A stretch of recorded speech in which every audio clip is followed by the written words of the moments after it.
जाने कैसे एक घटना से डाकू से साधु बने महर्षि वाल्मीकि। आखिर ये डाकू रत्नाकर कैसे बने महर्षि वाल्मीकि। नमस्कार दोस्तों, मैं आरती गुप्ता कॉमर्स चैनल स्वागत है। फ्रेंड्स, मेरे वीडियो पर अंत तक देखें, लाइक एंड सब्सक्राइब जरूर करें। तो फ्रेंड्स, आज हम ये जानेंगे कि डाकू से वाल्मीकि कैसे बने। तो फ्रेंड्स, हम अपना वीडियो स्टार्ट करते हैं। रामायण की रचना करने वाले महर्षि वाल्मीकि की आज जन्मदिन मनाते हैं, जो कि जन्मदिन 20 अक्टूबर को मनाई जाती है। वैसे आप ये जानते होंगे कि महर्षि वाल्मीकि ने रामायण की रचना की और इनके आश्रम में भगवान राम की पत्नी देवी सीता ने अपने दोनों पुत्र लव और कुश को जन्म दिया था।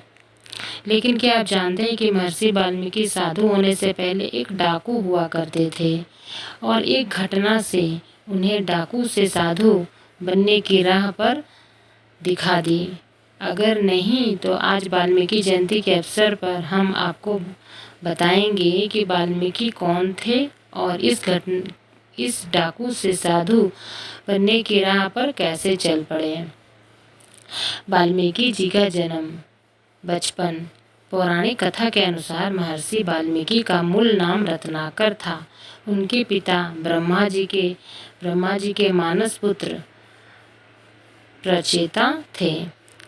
बालपन में एक भिल्लनी ने रत्नाकर का अपहरण कर लिया और इनका लालन पालन भील परिवार के साथ ही हुआ। भील अपनी गुजर बसर के लिए जंगल के रास्ते से गुजरने वाले लोगों को लूटा करते थे। रत्नाकर भी भील परिवार के साथ डकैती और लूटपाट का काम करने लगे। इस घटना से बना डाकू से साधु। एक बार नारद मुनि जंगल से गुजर रहे थे, तभी डाकू रत्नाकर ने उन्हें लूटने का प्रयास किया और उन्हें बंदी बना लिया। इस पर नारद जी उनसे पूछे, तुम ये अपराध क्यों करते हो? तो रत्नाकर ने कहा, अपने परिवार के भरण पोषण के लिए मैं ऐसा करता हूँ। इस पर नारद मुनि ने कहा कि जिस परिवार के लिए तुम ये अपराध करते हो, क्या वे तुम्हारे पापों का भागीदार बनने को तैयार हैं? नारद जी की ये बात सुनकर रत्नाकर ने नारद मुनि को एक पेड़ से बांधा और इस प्रश्न का उत्तर लेने के लिए अपने घर गए। उन्होंने जब ये सवाल अपने परिवार के लोगों से किया तो उन्होंने ये जानकर आश्चर्य हुआ कि कोई भी उनके इस पाप का भागीदार नहीं बनना चाहता था। उन्होंने वापस आकर नारद जी को स्वतंत्र कर दिया और अपने पापों के लिए क्षमा प्रार्थना की। इस पर नारद ने उनको राम नाम का जप करने का उपदेश दिया, लेकिन रत्नाकर के मुंह से राम राम की जगह मरा मरा शब्द निकल रहा था। तब नारद मुनि ने कहा, तुम मरा मरा ही बोलो, इससे तुम्हें राम मिल जाएंगे। इस शब्द का जप करते हुए रत्नाकर तपस्या में लीन हो गए। तपस्या में लीन हुए रत्नाकर के शरीर पर कप दीमकों ने बाम्बी बना ली। इसका पता उन्हें नहीं चला। उनकी इन तपस्या से प्रसन्न होकर ब्रह्मा ने उन्हें दर्शन दिए और उनके शरीर पर बनी बाम्बी को देखकर रत्नाकर को वाल्मीकि का नाम दिया। तब से उन्हें वाल्मीकि के नाम से जाना जाता है।